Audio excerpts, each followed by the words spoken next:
धर्मांतरण का दंश,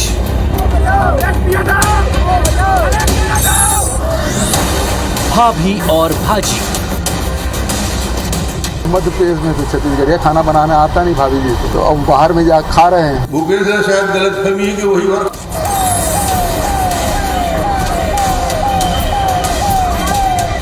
हम मरना चाहते हैं।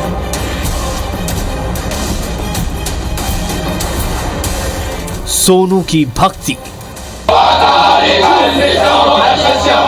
नंबर अभी भी वही है, जब भी किसी को जरूरत पड़ी हमेशा खड़ा रहूंगा। मैं महाकाल से वही मांगा कि उन्होंने बख्शा मुझे कि मैं लोगों के लिए कुछ तो कर पाया। चीन में हाहाकार।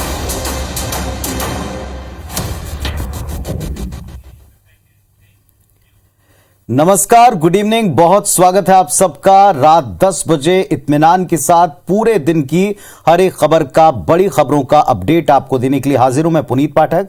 और जैसा आपने झलकों में देखा, ये आज की वो बड़ी खबरें हैं जिनको आज की तारीख में आपको सोने से पहले जरूर जान समझ लेना चाहिए। शुरुआत करते हैं बुलेटिन की। सबसे पहले धर्मांतरण की बात। शांति के टापू मध्य प्रदेश में इन दिनों धर्म युद्ध सा जारी है। पूरे प्रदेश में लव जिहाद और धर्मांतरण के बढ़ते मामलों के बीच इस पर लोगों का आक्रोश दिख रहा है। आज इसके विरोध में दमोह में बंद बुलाया गया, जिसका अच्छा खासा असर भी दिखा। देखिए आप।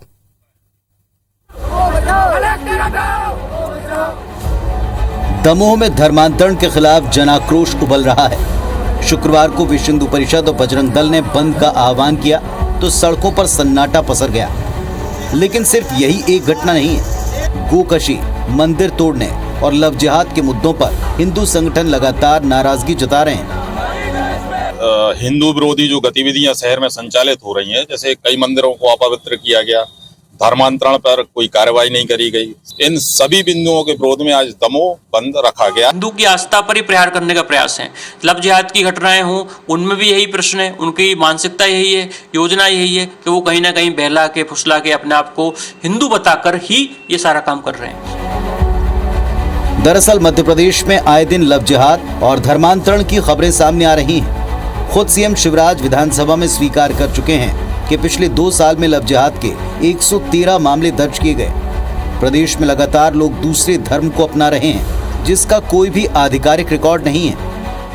कुछ लोगों के द्वारा धर्मांतरण और लव जिहाद की घटनाएं तेजी से बढ़ी है, जिसके लिए मध्य प्रदेश में माननीय मुख्यमंत्री जी ने धर्मांतरण को लेकर 10 साल तक की सजा का प्रावधान किया है। लव जिहाद को लेकर भी सख्त कानून बनाया और बनाने वाले हैं। ये ऐसे मामले हैं जो बताते हैं कि मध्य प्रदेश में धर्म युद्ध सा जारी है। दूसरी ओर इस मुद्दे पर सियासी बयान माहौल को गरमाते रहते हैं कि इनके पास कुछ बचा नहीं है। जाति और धर्म के नाम पे लड़ाने का काम है।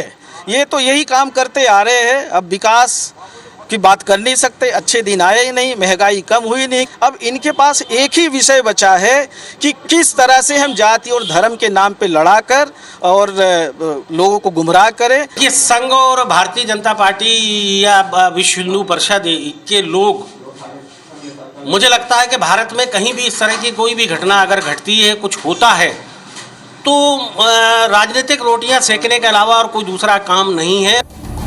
मध्य प्रदेश में धर्मांतरण और लव जिहाद के खिलाफ सख्त कानून हैं, बावजूद इसके अपराध बढ़ते जा रहे हैं। सवाल उठता है, क्या किसी धर्म विशेष के खिलाफ कोई सुनियोजित साजिश रच रहा है?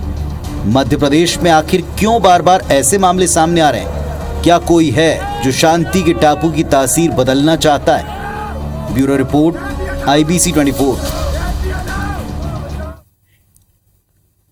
इधर छत्तीसगढ़ में छत्तीसगढ़ीयावाद को लेकर पहले भी सियासी जंग छिड़ती रही, लेकिन अब की बार ये निजी स्तर पर है। छत्तीसगढ़वाद को लेकर एक बार फिर से कुछ बयान आए हैं। नितांत निजी हमले इसमें होते दिखे हैं। जिमी कांदा और लाल भाजी के बहाने एक दूसरे पर वार किए गए। देखिए आप।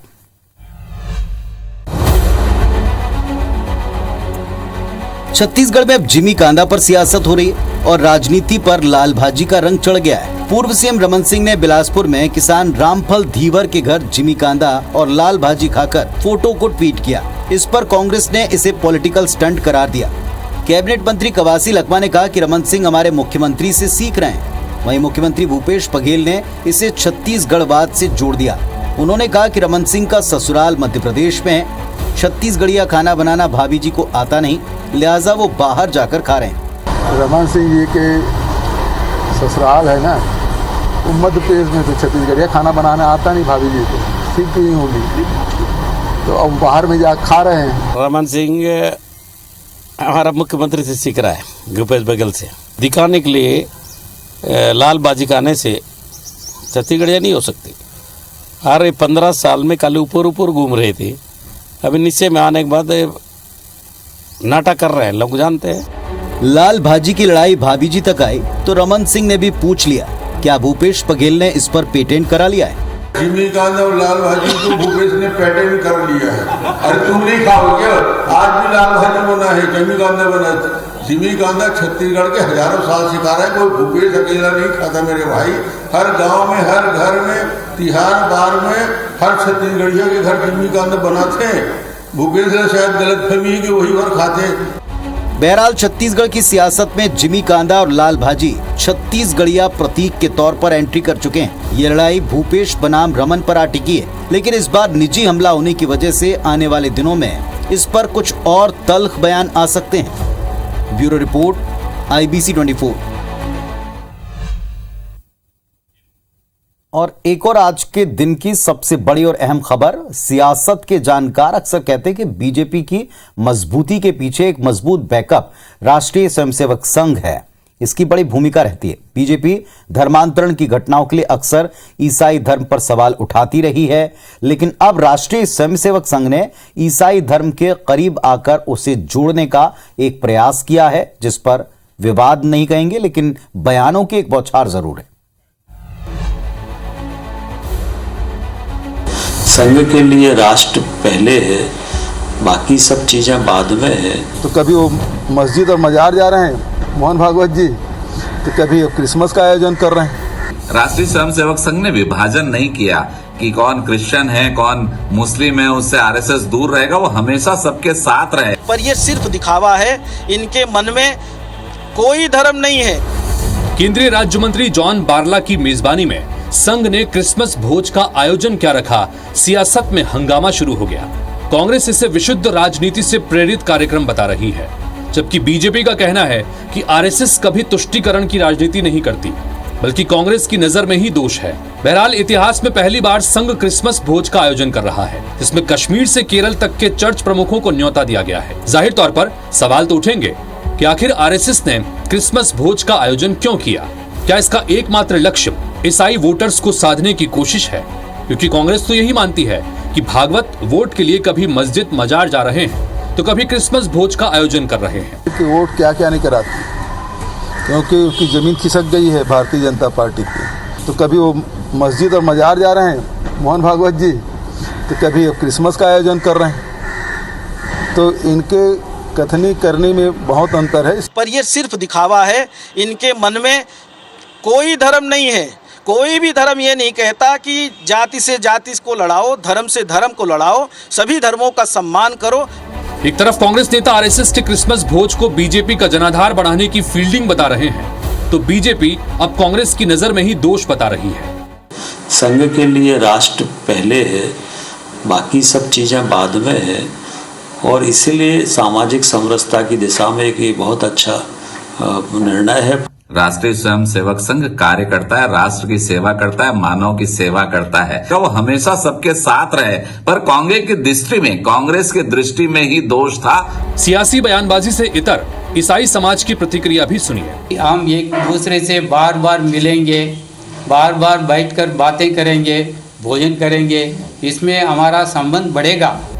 कुल मिलाकर आरएसएस ने क्रिसमस भोज के बहाने जो राष्ट्रीयता का नया डोज दिया है, उससे राजनीतिक दल कितना पचा पाते हैं और सियासी नजरिए से कितना अहम है ये भोज, ये बड़ा सवाल है।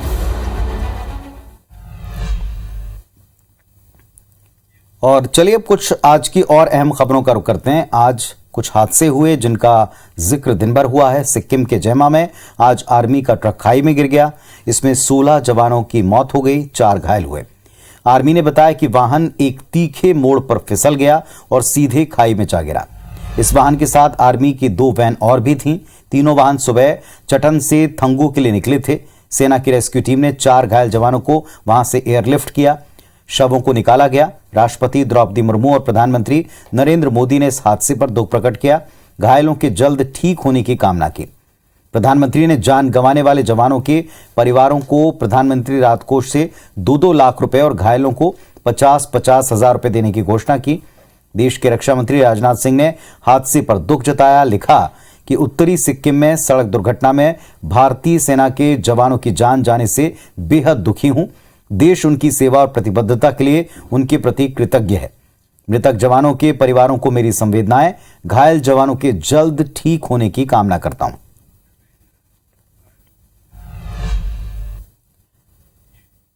मध्य प्रदेश की सियासत में एक बार फिर से एक फर्जीवाड़े का जिक्र उठ खड़ा हुआ है। कांग्रेस विधायक जयवर्धन सिंह ने मुख्यमंत्री के नाम लिखे पत्र में इस फर्जीवाड़े का जिक्र करते हुए सीबीआई जांच की मांग की। मामला है क्या, इस रिपोर्ट में समझें।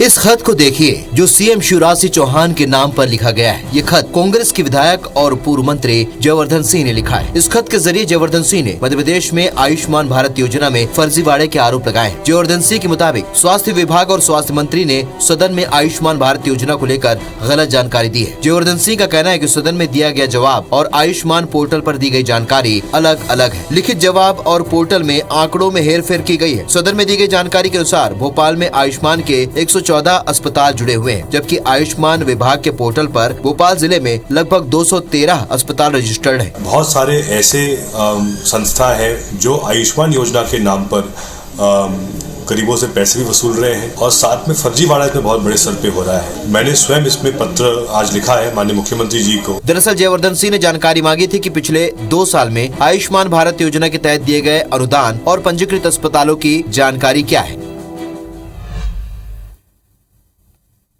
इधर छत्तीसगढ़ प्रदेश कांग्रेस की प्रभारी कुमारी शैलजा 25 दिसंबर को 3 दिन के दौरे पर रायपुर पहुंच रही हैं। रायपुर पहुंचने के बाद में उनका पूरा कार्यक्रम तय हो चुका है। उनके पहला आगमन होगा जब से वो प्रभारी बनी है, इसलिए छत्तीसगढ़ प्रदेश कांग्रेस कमेटी ने उनके भव्य स्वागत की तैयारी की है।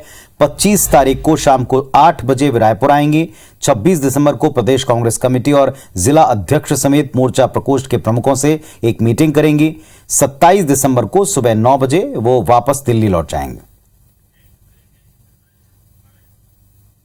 कोरोना के बढ़ते मामले के बीच में मध्य प्रदेश की आर्थिक राजधानी इंदौर में बड़े आयोजन को लेकर कांग्रेस ने अब आपत्ति उठाई है। कांग्रेस का प्रतिनिधिमंडल सीएमएचओ कार्यालय पहुंचा और स्वास्थ्य मंत्री डॉक्टर प्रभुराम चौधरी के नाम पर एक ज्ञापन सौंप के आया।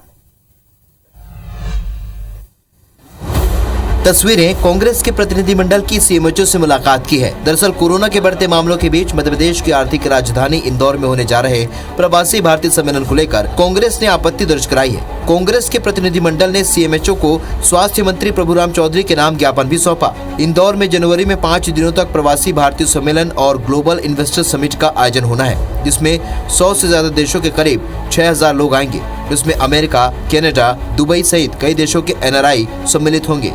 कांग्रेस का कहना है कि प्रवासी भारतीय सम्मेलन में आने वाले अतिथियों की जांच एयरपोर्ट पर कराया जाना सुनिश्चित की जाए और कोविड प्रोटोकॉल का पालन करवाया जाए। इंदौर में एक बहुत बड़ा प्रवासी इवेंट होने जा रहा है जनवरी माह में। विदेश से आने वाले हैं, उनकी पहले कोविड की जांच की जाए, उनसे रिपोर्ट ली जाए 72 घंटे पहले की, या उन्हें दोनों डोज को लगे कि लगे, क्योंकि ताकि इंदौर शहर हमारा सुरक्षित बना रहे। कांग्रेस की मांग जायज है। मध्य प्रदेश सरकार को सुनिश्चित करना चाहिए कि विदेशी अतिथि तो आए लेकिन कोविड संकट न आए। तो इस बुलेटिन में फिलहाल इतना ही। तमाम खबरों और अपडेट्स के लिए आप लगातार देखते रहें IBC 24। शुभ रात्रि।